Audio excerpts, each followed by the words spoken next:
Oi pessoal, tudo bem com vocês? Eu sou Domingas Alvim, escritora, professora de escrita criativa, consultora de escrita, e hoje o tema desse vídeo é Cada amadurecimento tem seu tempo. E o que isso quer dizer? Quer dizer que, às vezes, sabe quando você tá com...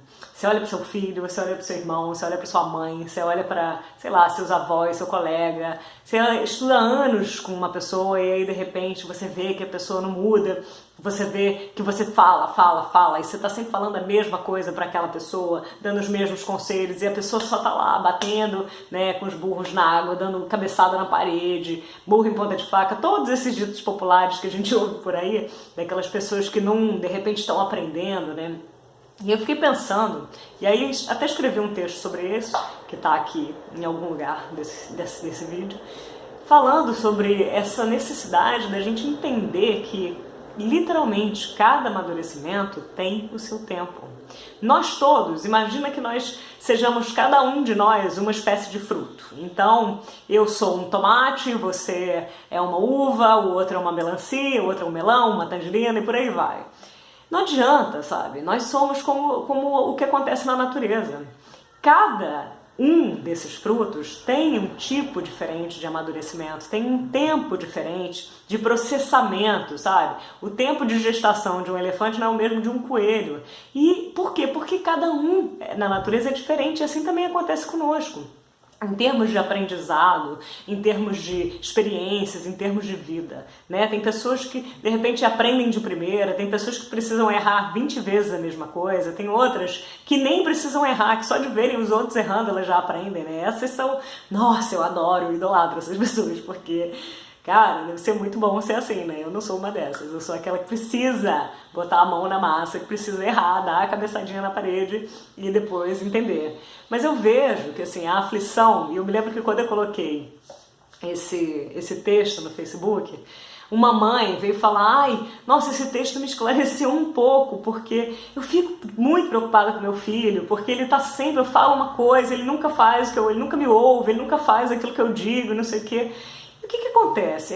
Eu acho que também é um ato, a gente tem que ter muito cuidado para a gente não ser egoísta em relação ao outro e ficar projetando o nosso tempo na vida da outra pessoa, né? Porque às vezes aquilo que você aprendeu, você hoje, com 50 anos, com 60, com 30, sabe-se lá, qualquer idade, você só entendeu aquilo porque você vivenciou aquilo, porque foram anos de experiência em relação àquilo. Então, não adianta a gente achar que para o outro aprender, ele vai ser um desses raros, que todos nós deveríamos ser, né, que aprendem com os erros dos outros. Na verdade, a gente precisa sentir o gosto, né? Imagina se alguém chega para você e fala, olha, prova que o gosto da tangerina, não prova uma tangerina não, deixa eu te descrever o gosto da tangerina. E aí a pessoa vai lá e te descreve, olha, a tangerina é amarela, a tangerina pinica, a tangerina é azeda, a tangerina é meio docinha, a tangerina tem não sei o quê, o cheiro da tangerina é assim...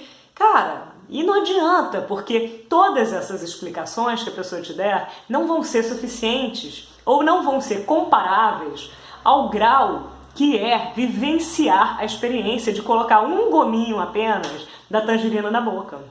Porque a experiência é grande mestra. E só nós sabemos também como que a gente vai sentir aquela tangerina na boca. Porque eu, por exemplo, eu tenho uma resistência pro amargo, os sabores amargos não me incomodam. Mas em compensação, o sabor cítrico, eu acho tudo azedo. Eu pego uma tangerina que de repente meu irmão, minha mãe comem e não acham azedas. Eu acho muito azedo.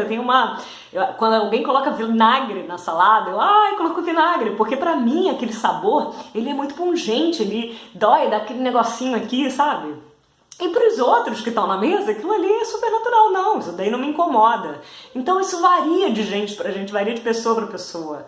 E é por isso que a gente tem que tomar muito cuidado, porque o nosso amadurecimento, a nossa forma de amadurecer é muito diferente de uma pessoa para outra. Então faz sentido, né, que de repente você tenha 2 filhos gêmeos e cada um tem uma espécie de amadurecimento para um lado da vida. De repente um é excelente aluno e só tira 10 em literatura e o outro, em compensação, tira 10 em matemática, porque o aprendizado deles para cada coisa é diferente.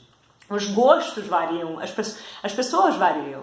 Então eu acho muito assim, eu acho que é um lugar de sabedoria, eu diria, seria você realmente aprender a conviver e a respeitar esse amadurecimento do outro, que eu sei que às vezes enche o saco, né, de você pensar que você tem que ficar falando sempre a mesma coisa. Só que eu acho que, primeiro, a gente não tem que ficar falando sempre a mesma coisa para as pessoas, né? Eu acho que você tem que falar falou uma vez, falou duas vezes, se a pessoa te deu essa abertura, e depois deixa a pessoa no tempo dela. E eu acho que se um dia ela parar e pensar, olha, eu acho que aquele conselho, ela vai te procurar de novo, e aí sim, porque as palavras só fazem sentido se elas caem em nós no momento certo. Se elas não caem no timing certo, elas não valem nada, elas são palavras que vão literalmente entrar por aqui e vão sair por aqui. Então eu acho que a gente precisa exercer o nosso altruísmo em relação ao outro, entendendo que quando você vira uma pessoa que está lá repetindo os mesmos erros e fazendo, então você pensa, cara, o amadurecimento dele talvez seja nesse sentido, nesse caso, nesse aspecto, diferente do meu. E aí, uma forma de você ajudar a pessoa é simplesmente se colocando à disposição para, olha, tudo bem, a escolha é sua, você faz, ou você pode alertar, mas alerta com afeto, em vez de brigar, porque também, né, tentar impor por temor e tal, alguma coisa, muitas das vezes não funciona, você só vai conseguir fazer com que a pessoa se afaste de você ou minta para você, o que é pior. Então, alerta, se afasta, observa e se coloca à disposição para, se amanhã a pessoa precisar, olha, sim, pelo amor de Deus, gente, não vamos fazer o dia que você cair, você vai correr atrás de mim para você pedir ajuda. Não faz isso é péssimo, né?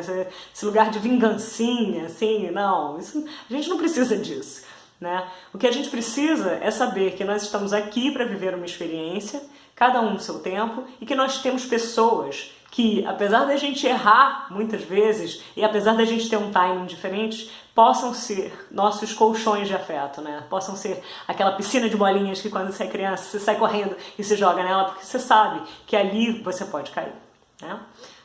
Beijo, gente.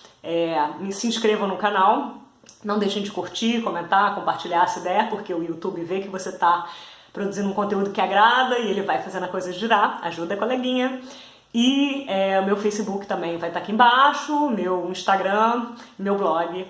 Fiquem bem, respeitem-se e tudo de bom. Beijo.